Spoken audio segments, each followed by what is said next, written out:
Shota, Rustaveli. The Knight in the Panther's Skin. Prologue.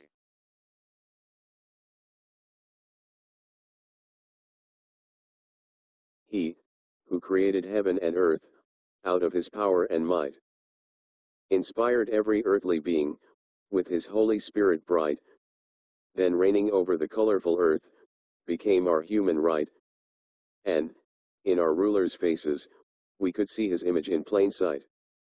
O Lord, the maker of every form, I beg you to save me now. Give me sufficient strength, so I may set my foot on Satan's brow. May you the longings of a lover, lasting till the grave, allow. Dissolve the sins I am carrying thence, that make my body bow. The lance and shield and sword, adorn our ruler, lion of our lair. Behold the son of our King Tamer, bright of face, and dark of hair. I do not know how I shall hymn her praises. Do I dare to dare? Pleasing gifts should be offered in joy, from all who have seen her there. By shedding tears of blood, we praise our King, and I'll say at the start, I think myself far from the least, of those who've played a praising part. A lake of ebony I used as ink. My reed was like a dart. Whoever hears the lines I have written, a spear will pierce his heart.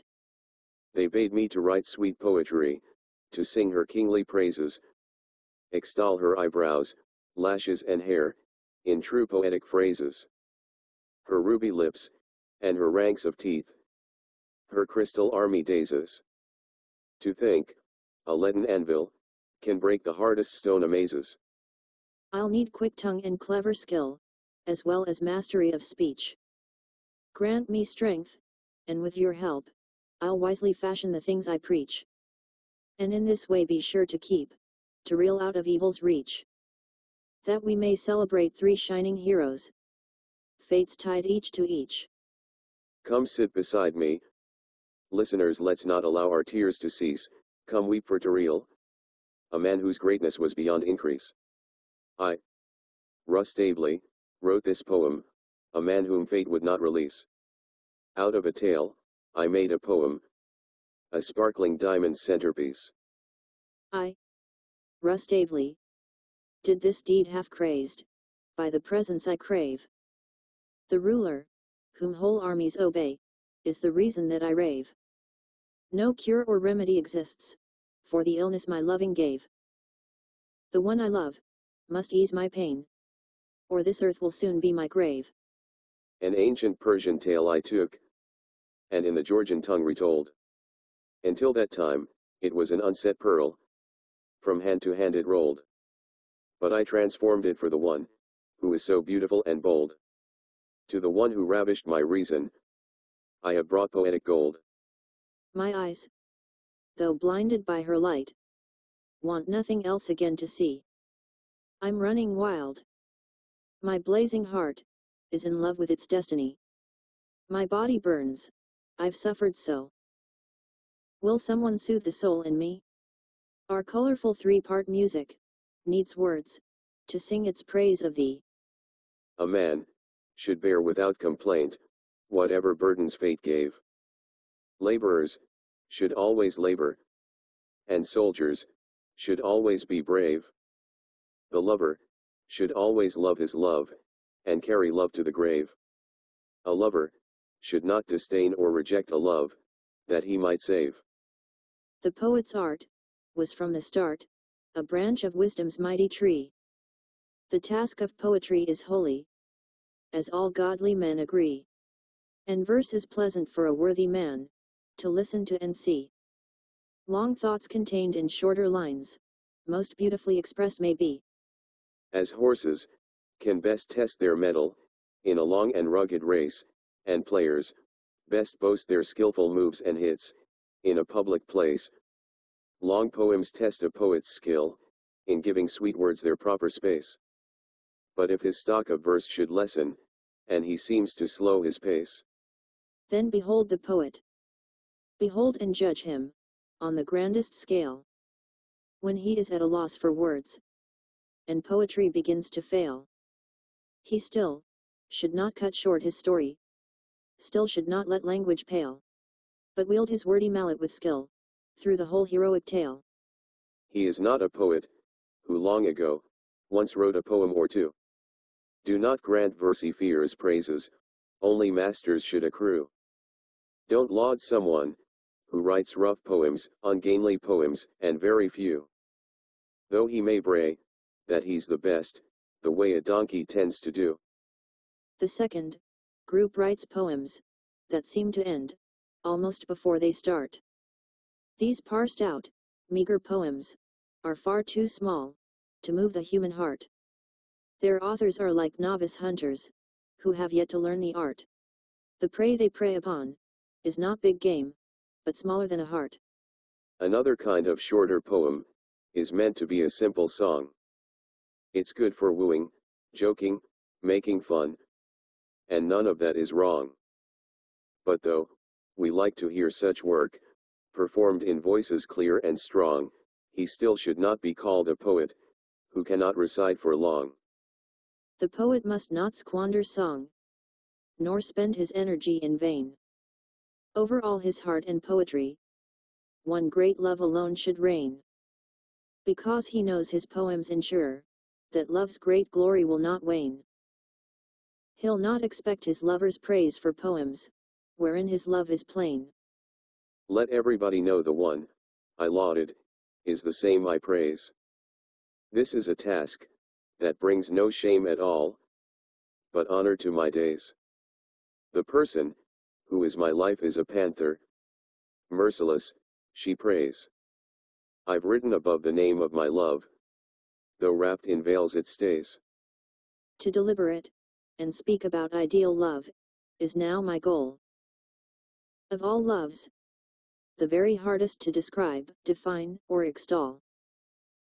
It is divine love that inspires us, that raises up our soul.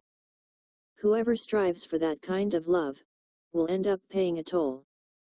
I'll talk of desire, stirring the body, beyond comprehension. Praise lovers who love from afar, in unconsummated tension. Earthly feelings, that meet the needs of the flesh, let me now mention. Those who don't sin, but love from afar, display the best intention. To describe a lover, the Arabs use a word that means insane. Because when a lover's beloved leaves, his reason starts to wane. Some lovers incessantly try to reach divine love, but in vain. Others are content courting maidens, calling lovely what is plain. A lover's aspect should be bright, like the sun under which we dwell. Young and at leisure and generous, wise and prosperous as well. He should be kind, and strong, and witty, with eloquent tales to tell. He who falls short is no lover, but a man in a lover's shell. Love is hard to comprehend. Love is tender, delicate and fine. Love is nothing akin to lust. True love partakes of the divine. Love is one thing, desire another, between them, there runs a line. Let the two never be confounded, listen to these words of mine. The lover must always be constant, always pure, and never crude. When he is far from his beloved, sighing must not be eschewed. His heart must yearn for her although she is with sullenness imbued. I hate heartless embracing, the smacking of lips, noisy and rude. He should not forsake the one with whom he fell in love at the start. He should not be complacent when happy, nor in hard times lose heart. He should run wild for her, and with everything be willing to part. He should not regret a thing, receive willingly even death's dart. A lover should not define as love a feeling that is profane. If his desire should grow today, and tomorrow be on the wane, such love is just commonplace minstrelsy, a boyish kind of bane. A lover will give up the world, in order that his love might reign. The very noblest kind of lover keeps his fervent love concealed. He doesn't groan aloud and shame his love. His love stays unrevealed. He yearns from afar, learns from afar, lets himself to burning yield. When his lady is displeased, he uses reverence as his shield. He won't betray the sacred secret, won't reveal his beloved's name. He never utters showy sighs, or ah, that put his love to shame. Nowhere does he make love public, thus incurring his lover's blame. He feels it joy to suffer for love. He burns in the hottest flame.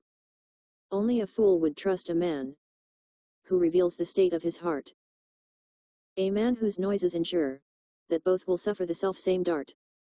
How can he hope to champion love after such a shameful start? He only profanes his cherished love when he plays a babbler's part. I wonder why some make love seem a show, or something that they stole. They wound us, an already wounded heart. Is punishment the goal? Only a loveless and hateful man would try to exact a toll. But an evil man loves an evil word more than he loves his soul. If the lover cries and weeps for his love, tears are the lover's due. Solitude suits him, the roaming of plains and forests suits him, too. When he's by himself, his thought should be of how to worship anew. But when a lover is in the world, he should hide his love from view.